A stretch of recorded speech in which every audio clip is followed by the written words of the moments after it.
District of Conservation is sponsored by CFACT. To learn more about our sponsor, head over to cfact.org. Thank you so much for listening to the show.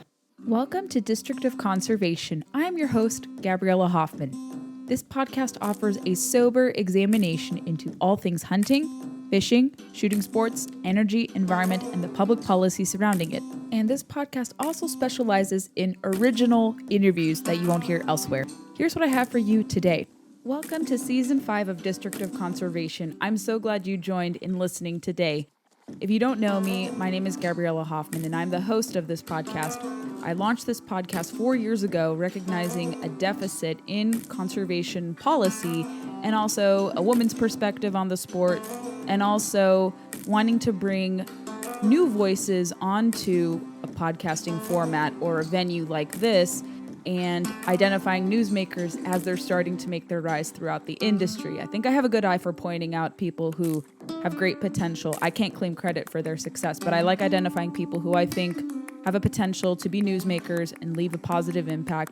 And if we can be a vehicle for that and get people wider eyes on their work and efforts, that's what we'd like to do here. And we like to bring on people who are often not represented on conservation policy, or politicians who may not get a fair shake from typical formats like this. So we bring on people, and we're not afraid to talk about conservation having some alignment with political conservatism. I'm a conservative. Sometimes I'll throw some red meat out there on the podcast to communicate that these two philosophies are not at odds with each other.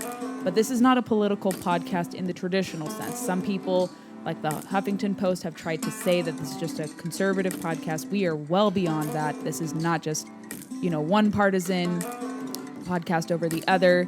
And if I throw the occasional bone to conservatism, that's totally fine. But I'm honest about it. I'm not hiding my credentials like some people in conservation do when they pretend to be neutral and impartial, and they're not. And they actually promote preservationist thinking that largely aligns with leftist political thought. We don't do that here. I have sat down over the course of the 4 years of doing this with people who disagree with me. Although, given how partisan everything is today, it's very hard to sit down with Democrats, especially in this space most of the time, especially elected officials, because they're set in their ways. They don't want to talk to conservatives because they don't really have much to agree with. Although I think there are people in the grassroots who do have an appetite for debate, but as long as they don't incline to preservationist thinking, I think we could sit down with more people. So maybe we'll make that a goal, to sit down with people who may not totally agree with the podcast and maybe be able to come together over one issue, one particular set of issues. But I have, found some issues where I can agree with people who disagree with me politically. National parks are usually one, promoting general conservation practices, safeguarding Pittman-Robertson, which is something we've been doing a lot here on the podcast. So that's kind of what the theme is in a nutshell, but I want to lay out for you what we're going to accomplish this season of the podcast. Stay with me.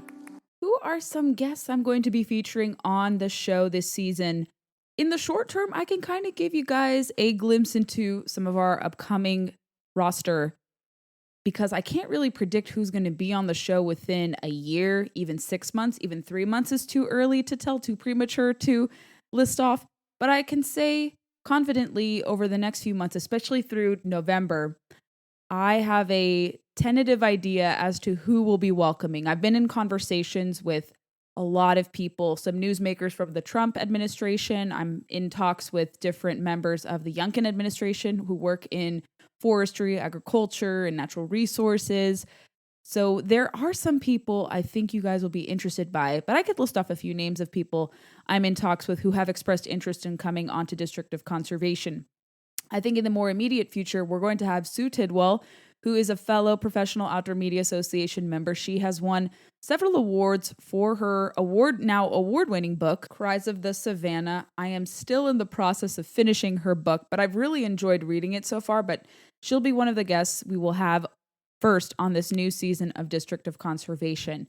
I alluded to some people from the previous administration. I'm in talks to have former Fish and Wildlife Service Director, who doesn't get a lot of credit for her work, Aurelia Skipwith, who is now leading a new organization that has some ties to Theodore Roosevelt. It's a new kind of Theodore Roosevelt aligned organization, and they're doing some interesting conservation projects. I've wanted to talk to her for the longest time, and we connected, and I've been talking to her staff. So I think you'll find her remarks to be interesting whenever we begin to talk. But I think sometime later in October, November, you will hear a podcast interview with her. So if you're listening, that's a cool little teaser I want to present. Like I said, I will hopefully be sitting down with some members of the Youngkin administration and hopefully the governor, LG, maybe the AG at some point too, but some of their cabinet members who've expressed interest to me to sit down and talk about their work on the conservation side would be Secretary Matt Lohr. He is in charge of the Forestry and Agriculture Department. Agriculture is the number one private sector industry in the Commonwealth of Virginia. And Virginia, much like other eastern states, does manage forests really well. So I want to hear an update from him. And hopefully I'll get to sit down with him in Richmond. I should be going to Richmond sometime in the coming months. So he has expressed interest to come on. I've also talked to Acting Natural Resources Secretary Travis Voiles. He took over from Andrew Wheeler, who was supposed to be confirmed, but Democrats in Virginia hijacked his appointment. They rejected it. They used some rare tools in Senate confirmation to forbid him from being in that position. So Travis took over and is going to be in that position, I guess, for the foreseeable future until they confirm. Although this week there is a special session, so I don't know if he will be fully confirmed to the cabinet position or if he's a placeholder. But we'll have someone from the Department of Conservation and Historical Resources from Virginia to come on, I think, hopefully Travis or whoever succeeds him if he's only just the acting secretary. We'll be talking to more newsmakers as well. But I also think it would be good, like I said, to get into the mind of state conservation administrators, people who work in environment, conservation more directly, forestry, people who oversee the departments for hunting and fishing. I would actually like to sit down with people from my state wildlife agency more. I've been in talks before, but now that there is a friendlier administration, perhaps I can actually sit down a bit. Maybe there's an opportunity to sit down with other state wildlife agencies and biologists. I think that's always interesting to get the perspective of wildlife biologists and maybe even from those out west, because they're dealing with kind of this encroachment of management from the federal government, whether it's gray wolves, grizzly bears, or even the Gila trout. Arizona, I learned about that, how sometimes the federal government can be an obstacle to managing trout species because they want to come in and dictate to the states that they have to manage, let's say, Gila trout like this, but actually the state has a different plan, a more workable plan than the feds. So we'll hopefully talk to some people doing that. And I'm trying to think what else I have for you guys as what you can expect on this. We'll probably have some more newsmakers. I've been in touch with people I know from politics, people who hunt and fish. I think it would be really cool to bring on more mainstream folks or people from politics to talk about why they hunt and fish and why they want to see these traditions continue.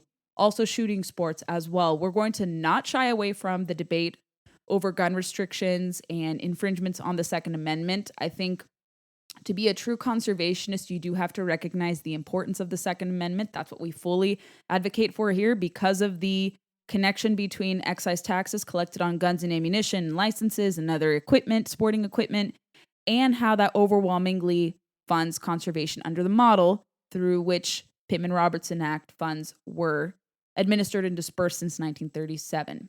We'll continue to cover legislation, of course.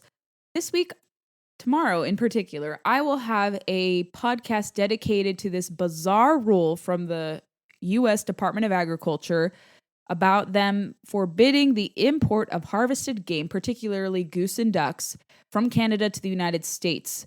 I was informed by some friends in the duck conservation space that this rule was previously not going to go into effect. Now they changed their mind and said that they would proceed with this. I see this as an attack on hunting. They say it's because of the avian flu. While it is a serious condition, it hasn't, prevented people from bringing harvested game before. Are they making a crisis out of nothing? Should this rather be viewed as an attack on your right to hunt and fish?